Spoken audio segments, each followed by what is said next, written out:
আসসালামু আলাইকুম। সিয়াম সাধনার এই পবিত্র মাসে আমরা কি কখনো নিজেদের প্রশ্ন করেছি, সারা দিন রোজা থাকার পর রাতের এই দীর্ঘ ইবাদত আমাদের কেন এত প্রশান্তি দেয়? আপনি কি জানেন, রমজানের এই দীর্ঘ নামাজ শুধু শারীরিক ইবাদত নয়, বরং এটি আপনার কলব বা হৃদয়ের এক বিশেষ চিকিৎসা। কেন সাহাবায়ে কেরাম সারা বছর এই রাতের অপেক্ষা করতেন? আর কেনই বা কিয়ামুল লাইল বা তারাবির নামাজকে বলা হয় মুমিনের বসন্তকাল? কেন সারা বিশ্বের কোটি কোটি মুসলিম ক্লান্ত শরীর নিয়েও ঘন্টার পর ঘন্টা দাঁড়িয়ে থাকেন মহান রবের সামনে? কোরআনের প্রতিটি আয়াত যখন ইমাম সাহেবের কণ্ঠে ভেসে আসে, কেন আমাদের অজান্তেই চোখ ভিজে যায়? আর এই তারাবি কি শুধুই একটি ইবাদত, নাকি আমাদের গুনাহ মোচনের এক বিশেষ উপহার?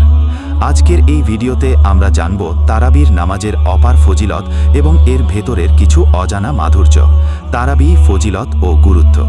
চলুন একটু ফিরে যাই 1400 বছর আগে।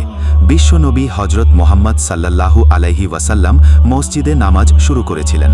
প্রথম কয়েক রাতে সাহাবায়ে কেরাম তার পেছনে জামায়াতে শরিক হতেন, কিন্তু উম্মতের ওপর এটি ফরজ হয়ে যাওয়ার আশঙ্কায় তিনি পরবর্তীতে ঘরে এই নামাজ আদায় করা শুরু করেন।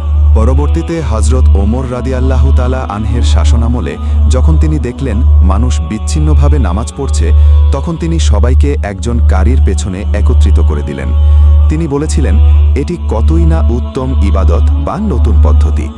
সেই থেকে আজ পর্যন্ত মসজিদের মিনারগুলো থেকে ভেসে আসা কোরআনের সুর আমাদের জানান দেয় এটি রবের সাথে মিলনের রাত। রাসূলুল্লাহ সাল্লাল্লাহু আলাইহি ওয়াসাল্লামের একটি হাদিস আমাদের পুরো দৃষ্টিভঙ্গি বদলে দেয়। তিনি বলেছেন, যে ব্যক্তি ঈমানের সাথে সওয়াবের আশায় রমজান মাসে কিয়াম রমজান বা তারাবির নামাজ আদায় করবে, তার পূর্ববর্তী সকল গুনাহ ক্ষমা করে দেওয়া হবে। সহিহ বুখারী।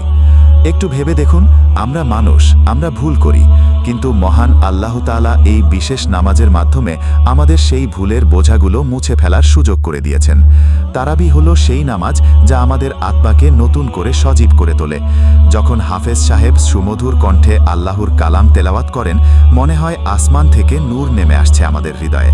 এটি কেবল শারীরিক কসরত নয়, বরং রবের সাথে নিরিবিলি কথা বলার এক পবিত্র মাধ্যম। প্রিয় ভাই ও বোনেরা, রমজানের এই রাতগুলো খুব দ্রুত ফুরিয়ে যায়।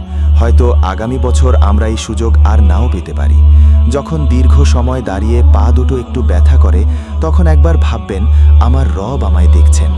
যখন তন্দ্রাচ্ছন্ন চোখগুলো ভিজে ওঠে, তখন মনে করবেন প্রতিটি সেজদায় আপনি আল্লাহর কতটা কাছে চলে যাচ্ছেন।